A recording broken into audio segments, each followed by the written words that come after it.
지난 목요일 발표된 미국의 12월 소비자 물가 지수, 즉 CPI 결과는 40년 이래 최고로 높았던 인플레이션이 피크 아웃되고 있는 모습이 확연했습니다. 여기에다 일주일 전에 먼저 노동통계국이 발표한 고용 지표는 실업률이 하락하고 임금 상승이 둔화되었습니다. 새해가 시작되자마자 연속으로 들려오는 희소식에 시장은 환호했습니다. 뉴욕 증시에서 S&P 500 지수 기준으로 올해 들어서만 5% 가까이 상승했습니다. 작년 11월 이후 최대의 상승폭입니다. 그러나 연준이 최근 공개한 12월 FOMC 의사록을 보면 금년 내 금리 인하를 고려하는 의원은 19명 중 1명도 없었습니다. 연준은 인플레이션 목표 2%를 달성하기 위해서 여전히 할 일이 많다는 매파적 입장만을 고수하고 있습니다. 하지만 시장은 연준을 그렇게 믿지 않고 있습니다. 왜 그럴까요? 따라서 오늘 포커스 정례톡은 12월 CPI 발표 내용을 요약 분석해보고 연준의 금리 조기 피벗이 가능할지, 그리고 향후 전개될 시나리오별 투자 전략에 대해서 살펴보도록 하겠습니다. 영상 끝까지 시청해주시고 구독과 좋아요 미리 감사드립니다.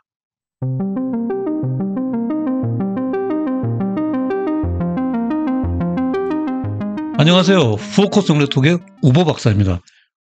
지난주 12월 목요일 CPI 결과가 나오자마자 바이든 대통령은 곧바로 2시간 후 백악관 성명서를 발표했는데요. 그는 인플레이션에 대한 좋은 데이터 결과 발표 소식에 다소 고무된 표정으로 연단에 올라왔습니다. 성명서의 요점을 그대로 번역해 보면 오늘 경제에 대해서 좋은 소식이 하나 있습니다. 6개월 연속 인플레이션이 꺾이고 있습니다. 2021년 10월 이래 최저 수준입니다. 전 세계적으로 주요국에서 인플레이션이 여전히 높지만 미국에서는 매월 물가가 내려가고 있습니다. 이제 미국 국민들은 진짜로 숨 쉴 수 있는 여유 공간을 어느 정도 가지게 되었습니다. 즉 일단 유럽보다 미국의 인플레이션이 잘 잡히고 있다고 은근 자랑하면서 국민들에게 그동안 쪼그라든 장바구니를 좀 펼 수 있게 되었다고 위로의 말을 전하고 있습니다. 그러면 12월 CPI가 발표되자마자 무엇 때문에 바이든이 그리 반색을 했는지, 뉴욕 증시에서 3대 주가 지수 모두가 환호하며 상승했는지, 그 이유가 무엇인지 데이터를 중심으로 구체적으로 살펴보겠습니다. 우선 무엇보다도 인플레이션이 6개월 동안 연속적으로 하락했기 때문입니다. 즉 이제는 인플레이션이 확실히 피크아웃 되고 있구나, 이에 따라 연준의 긴축 정책도 멀지 않아 막바지에 도달하겠네 라는 기대감이 높아진 것입니다. 실제로 전년 동기 대비 헤드라인으로 6.5%, 근원으로 5.7%까지 인플레이션이 크게 잡혔습니다. 전월 대비 헤드라인 인플레이션은 2020년 5월 이후 처음으로 마이너스 0.1%로 돌아섰고요. 근원으로 0.3% 올랐으나 전월에 비해 0.1%포인트 증가에 그쳤습니다. 전체적으로 시장의 컨센서스에 거의 일치하는 결과였습니다. 하지만 CPI 데이터를 좀 자세히 들여다보면 구성 요소별 내용면에서는 그리 흡족한 결과가 아니라는 사실을 알 수 있습니다. 여기 왼쪽 그래프에서 보듯이 황색 식품 가격과 청색 서비스 가격이 각각 0.3%, 0.5% 여전히 상승했기 때문입니다. 상품과 특히 에너지의 큰 하락폭을 식품과 서비스 가격이 갉아먹고 있는 셈입니다. 오른쪽 그래프에서 상품 가격은 2021년 2월 이후 최저이나 서비스 인플레이션은 40년 이래 가장 높은 상승률을 보임으로써 시장의 우려감을 증폭시키고 있습니다. 특히 서비스에서 큰 비중을 차지하고 있는 인건비가 문제입니다. 여기서 CPI 인플레이션의 구조를 보다 심층적으로 이해하기 위해 3단계로 분해해 보겠습니다.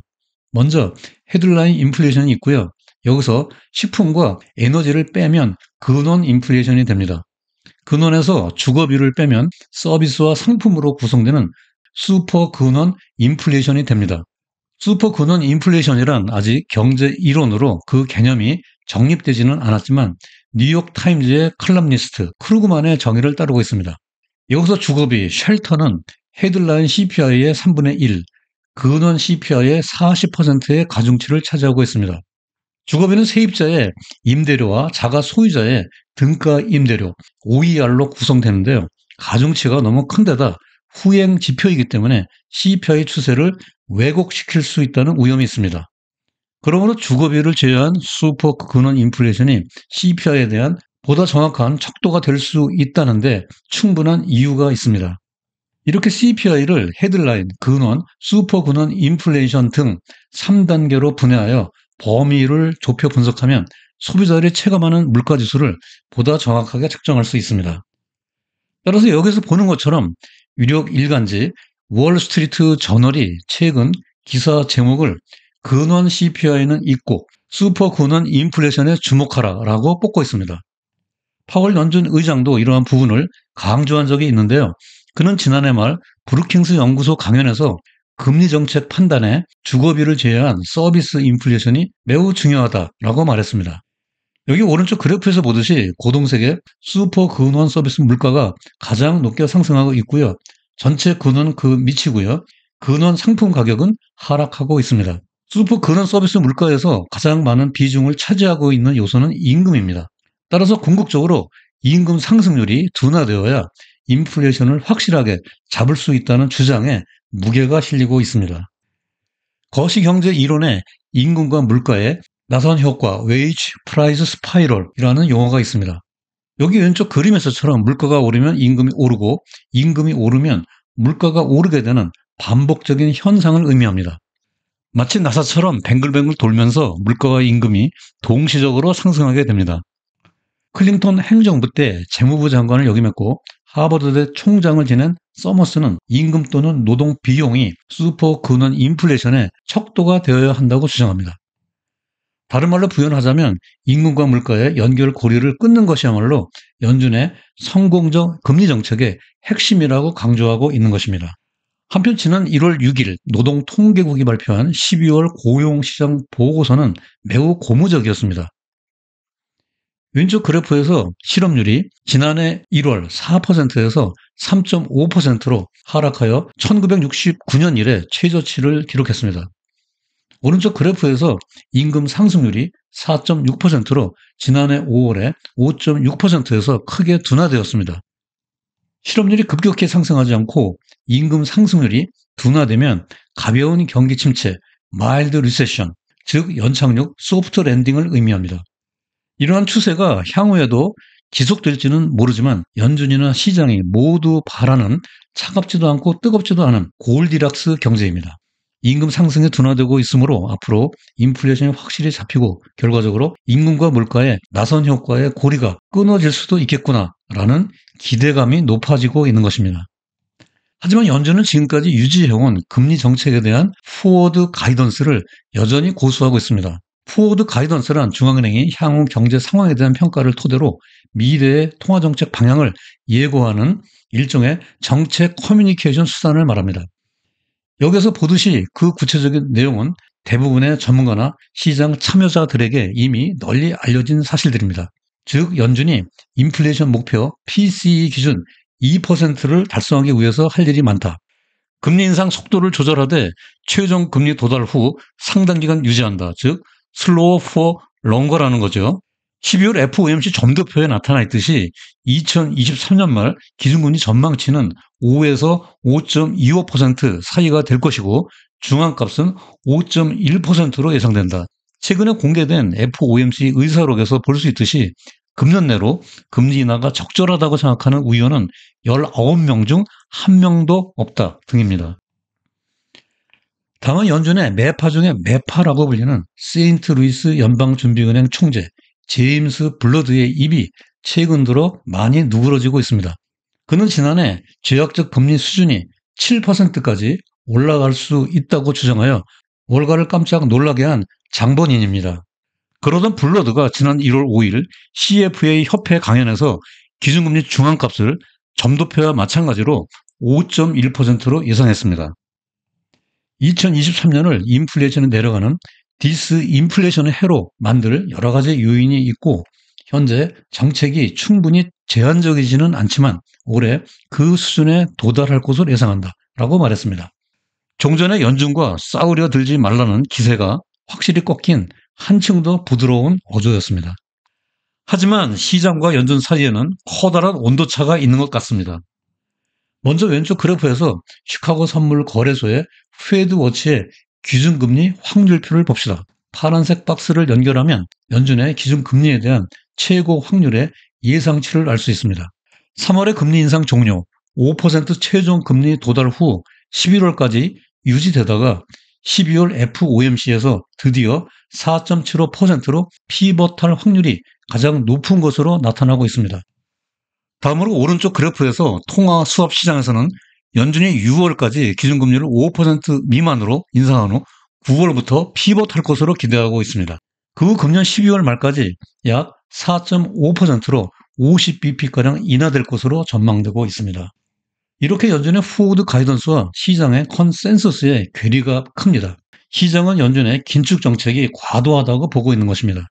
지난해 역대 유례 없던 초고속 압축적 금리 인상이 경기 침체 후 폭풍을 몰고 올 수 있기 때문입니다. 연준이 경기를 연착륙시키려면 금년 상반기 중으로 금리 인상을 종료하고 포워드 가이던스보다 조기에 피벗을 하지 않을 수 없다고 예상하고 있는 것입니다.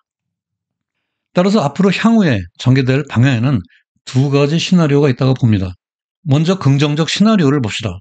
12월 고용 보고서에서처럼 임금 상승률이 하락하여 서비스 인플레이션이 잘 잡히는 경우입니다. 이 시나리오에서는 경기 침체가 아예 오지 않거나 오더라도 가볍게 지나가는 연착륙을 가정합니다. 이렇게 되면 연준의 금리 정책은 연내 조기 피벗이 가능하고 증시는 피벗을 전후로 하여 바닥을 형성하게 됩니다. 다음으로 부정적 시나리오입니다. 임금 상승이 지속되어 서비스 인플레이션이 잘 안 잡히고 있는 경우입니다. 이런 상황에서 연준은 고금리를 상당 기간 유지해야 하고요. 결과적으로 경기 침체에 진입하고 경착륙하게 됩니다. 연준의 금리 피벗은 지연될 수밖에 없습니다. 결과적으로 증시는 추가 하락 횡보 후 뒤늦게 반등하게 될 것입니다. 자, 오늘 영상의 요점 그리고 향후 전망과 우위 시나리오별 투자 전략을 포커스 포인트로 정리해 보겠습니다. 첫째, 지난해 6월에 정점에 달했던 40년의 거대 인플레이션이 확실히 피크아웃되고 있습니다. 그러나 부문별 데이터 중에서 서비스와 식품 가격은 지속적으로 상승하고 있는데요. 특히 서비스 가격은 향후 임금 상승의 둔화가 인플레이션을 잡는 데 가장 중요한 요소가 될 것 같습니다. 둘째, 현재 연준은 인플레이션 정책에 실패한 역사적 경험을 경계하고 있습니다. 2차 세계대전 후 1945년과 1955년 사이, 그리고 1972년과 1982년 사이가 그때입니다. 그 당시 인플레이션이 일시적으로 잡히다가 재상승했기 때문입니다. 이것이 연준이 지금까지 유지해온 포워드 가이던스를 고수하고 있는 이유입니다. 그러나 시장은 이를 믿지 않고 있어 컨센서스와 괴리가 큽니다. 여기다 중국 리 오프닝에 따른 원자재 가격 상승, 우크라이나의 지정학적 리스크 등의 불확실성이 상존하고 있습니다. 셋째, 따라서 시나리오별 투자 전략으로 접근할 필요가 있습니다. 고용과 임금 상승률 추세 향방에 따라 경기 침체 진입 여부와 연준의 피벗 시기 등이 유동적이기 때문입니다. 긍정적 시나리오일 때 조기 금리 피벗이 가능하고 이를 전후로 증시 저점이 형성되고 변곡점에서 적극적인 분할 매수가 바람직합니다. 반면에 부정적 시나리오일 때는 경기 침체 진입, 기업 실적 악화 등으로 변동성이 확대되어 분산 투자에 의한 보수적 투자가 선호된다고 할 수 있겠습니다. 여기 블로그 우버의 경제나무 링크에 들어가면 영상 전체의 방송 대본을 읽어볼 수 있으니 많이 활용해 주시기 바라고요. 다음에도 여러분들의 경제 지식을 넓히고 경제 생활에 돈과 힘이 되는 유익한 영상으로 또다시 찾아뵙겠습니다. 지금까지 끝까지 시청해 주셔서 대단히 감사합니다.